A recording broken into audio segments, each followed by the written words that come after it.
कहानी की शुरुआत में हमें एक ट्रेन को दिखाया जाता है जो रेगिस्तान के सुनसान और बंजर इलाके से गुजर रही होती है। इस ट्रेन में वर्जिल नाम का एक आदमी बैठा होता है जो चुपचाप ब्रेड खा रहा होता है। उसके सामने एक बेचारी औरत अपने बच्चे को चुप करवाने की कोशिश कर रही होती है। अब कुछ देर बाद जब ट्रेन एक स्टेशन पर रुकती है तो वर्जिल अपना आधा ब्रेड उस औरत को दे देता है और खुद ट्रेन से नीचे उतर जाता है। बाहर निकलकर वो पास की एक छोटी सी दुकान में जाता है और दुकानदार से किसी शख्स का पता पूछता है, लेकिन दुकानदार बिना कुछ कहे टीवी देखते हुए उसे नजरअंदाज कर देता है। फिर वर्जिल ने उससे बाथरूम का रास्ता पूछा तो उसने बाथरूम की तरफ हल्का सा इशारा कर दिया। थोड़ी देर बाद वर्जिल बाथरूम में पहुंचता है और देखता है कि बाथरूम की हालत इतनी गंदी होती है कि वहां खड़ा रहना भी मुश्किल था, लेकिन मजबूरी में उसे वहीं काम करना पड़ता है। इतने में बाहर से एक आदमी आवाज लगाता है और पूछता है, शायद तुम किसी को कंपाउंड ले जाने के लिए इंतजार कर रहे हो। वर्जिल सिर हिलाकर हाँ कह देता है तो वो आदमी चला जाता है। अब बाथरूम से बाहर आने के बाद जब वर्जिल हाथ मुंह धो रहा होता है तो एक और आदमी उससे कहता है, पानी जाया मत करो। इसके बाद हम देखते हैं कि वर्जिल कीथ नाम के एक ट्रक ड्राइवर के साथ कंपाउंड की तरफ रवाना होता है। रेगिस्तान की गर्मी हद से ज्यादा थी, इसलिए वर्जिल ने एसी चला दिया, लेकिन कीथ फौरन उस पर चिल्लाता है और कहता है, एसी से इंजन पर लौट पड़ता है जिससे वो खराब हो जाएगा। इस वजह से अब वो एसी बंद कर देता है। अब बहुत देर सफर करने के बाद अचानक उनके ट्रक का टायर फट जाता है, जिसे बदलने के लिए उन्हें रुकना पड़ता है। वहीं पर उन्होंने दो जंगली कुत्ते लड़ते हुए देखे। कीथ ने एक को तो भगा दिया, मगर दूसरा जख्मी हो चुका था और वो चल नहीं पा रहा था, इसलिए कीथ ने उस कुत्ते को पत्थर से मारकर उसकी तकलीफ खत्म कर दी। अब टायर बदलने के बाद दोनों फिर सफर पर निकलते हैं। रात होने पर वो एक पेट्रोल पंप के पास रुकते हैं और वहीं आग सेंकते हुए कीथ वर्जिल से पूछता है, तुम कंपाउंड क्यों जा रहे हो? वर्जिल कहता है, उसे कंपाउंड में एक काम मिला है। कीथ उसे समझाता है, कंपाउंड में बस मजदूरी मिलती है और कुछ नहीं, लेकिन वर्जिल के लिए मेहनत का कोई मसला नहीं था। अगली सुबह कीथ सो जाता है और वर्जिल ट्रक चलाता है। थोड़ी देर बाद वर्जिल के लिए गर्मी बर्दाश्त से बाहर हो जाती है तो वर्जिल फिर से एसी चला देता है, लेकिन इस बार सच में इंजन खराब हो जाता है। जब कीथ को पता चलता है तो वो गुस्से से वर्जिल पर चिल्लाता है। वर्जिल माफी मांगता है और पास में हल्का होने के लिए चला जाता है। अब वापस आते हुए उसकी नजर कुछ पत्थरों के ढेर पर पड़ती है। उसने एक पत्थर हटाकर नीचे देखा तो उसके नीचे एक सोने का पत्थर निकला। ये देखकर वर्जिल के होश उड़ गए। उसने फौरन कीथ को बुलाया। अब ये देखकर कीथ भी हैरान हो गया और उसने लाइटर निकाला और बोला, अगर ये पत्थर जले और काला पड़ जाए तो ये सोना नहीं है। लेकिन जब उसने जलाकर देखा तो पत्थर में कोई फर्क नहीं पड़ा। दोनों समझ गए कि उनके हाथ असली सोना लग गया है। फिर दोनों ने कुल्हाड़ियां उठाई और सोना निकालने लग गए, लेकिन वो इतना बड़ा पत्थर था कि जमीन खोदने के बावजूद पूरा बाहर नहीं आया। अब उन्होंने ट्रक से रस्सी बांधकर खींचने की कोशिश की, मगर ये तरीका भी काम नहीं आया। अब सूरज ढलने लगा और शाम के वक्त जब कीथ लकड़ियां लेने गया तो उसने वर्जिल को समझाया कि इस इलाके में जंगली कुत्ते घूमते हैं जो सिर्फ आग से दूर भागते हैं। जिसके बाद वर्जिल भी कीथ के साथ लकड़ियां ढूंढने निकलता है। रात होती है तो दोनों आग जलाकर बैठ जाते हैं।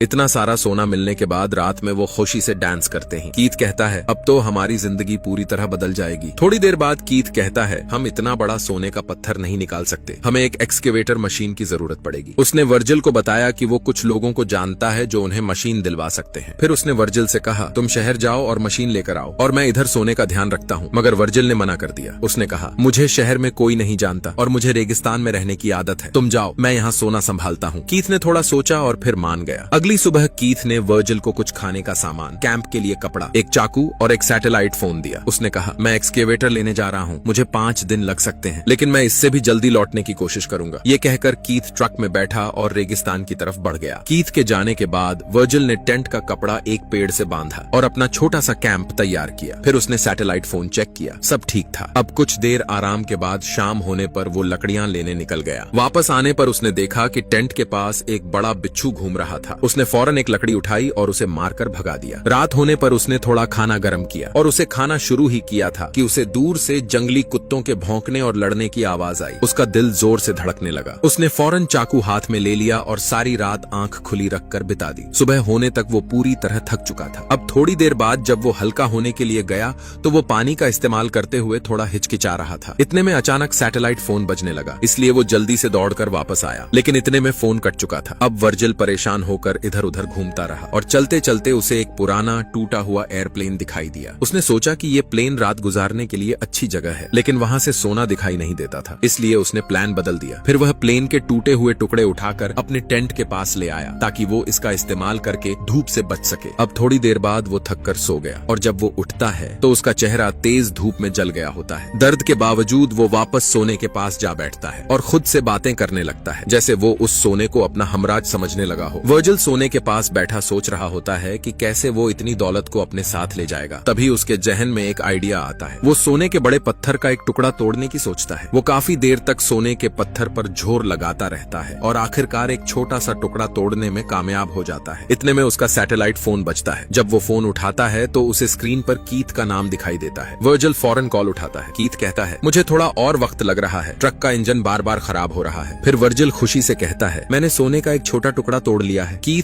उसे कहता है, बस वहीं रहो और सोने की हिफाजत करो, मैं जल्द लौटूंगा। अब रात होने पर वर्जिल सोने के पास बैठा होता है कि अचानक जंगली कुत्ते इसके आसपास घूमने लगते हैं। उसने तुरंत जलती लकड़ी उठाई और उन्हें भगा दिया। अगली सुबह होने पर उसने एक बोतल में थोड़ा पानी भरा और पीने लगा ही था कि अचानक उसकी नजर एक सांप पर पड़ती है जो उसकी तरफ ही आ रहा था। वर्जिल ने तुरंत उस पर वार करने की कोशिश की, लेकिन सांप बचकर निकल गया। तभी उसे एहसास होता है कि पानी की बोतल गिर गई है और आधा पानी जमीन में सूख गया है। अब उसके पास थोड़ा सा ही पानी बचा था। इतने पानी से ही उसे कीथ के आने तक गुजारा करना होगा। थोड़ा वक्त गुजरने के बाद वो फिर से प्लेन के पास गया ताकि अपने टेंट के लिए कुछ और सामान ले आए। तभी उसने देखा कि कोई उसकी तरफ चलकर आ रहा था। वर्जिल घबरा गया और फौरन प्लेन के अंदर छुप गया। कुछ देर बाद वो शख्स प्लेन के बिल्कुल पास आता है और कहता है, मेरे प्लेन से बाहर निकलो। वर्जिल धीरे से बाहर निकलता है और देखकर हैरान रह जाता है कि वो एक औरत थी। अब उस औरत ने उसे कुछ खाने पीने की चीजें देने की कोशिश की, लेकिन वर्जिल ने कुछ भी लेने से इनकार कर दिया। औरत ने पूछा, तुम यहाँ रेगिस्तान में क्या कर रहे हो? वर्जिल चुप रहा, कोई जवाब नहीं दिया। फिर वर्जिल चुपचाप उठा और वहाँ से चलने लगा। तभी उस औरत ने कहा, तुम कुछ छुपा रहे हो, मुझे लगता है यहाँ कुछ और भी है। मगर फिर भी वर्जिल ने कोई जवाब न दिया और आगे चलता रहा। अब औरत उसका पीछा करने लगती है और बार बार पूछती रहती है कि वो यहाँ तक कैसे आया। आखिर तंग आकर वर्जिल कहता है, अपने काम से काम रखो। फिर वो गुस्से में अपने टेंट में लौट आता है, लेकिन वो औरत पीछे नहीं हटती। वो उसके साथ साथ टेंट तक आ पहुंच जाती है। तभी उसे उखाड़ने लगती है। ये देखकर वर्जिल का गुस्सा फूट पड़ता है। वो गुस्से में अपनी कुल्हाड़ी उठाता है और उस औरत पर हमला कर देता है। एक ही वार में वो वहीं मर जाती है और फिर वो एक गड्ढा खोदकर उस औरत की लाश को दफन कर देता है। लेकिन कुछ देर बाद जंगली कुत्ते वहां आ जाते हैं और लाश को खोदकर खाने लगते हैं। फिर वर्जिल उन्हें डराकर भगाता है और फिर लाश को दूर ले जाकर आग लगा देता है। ये सब करते हुए उसे बहुत दुख हो रहा था।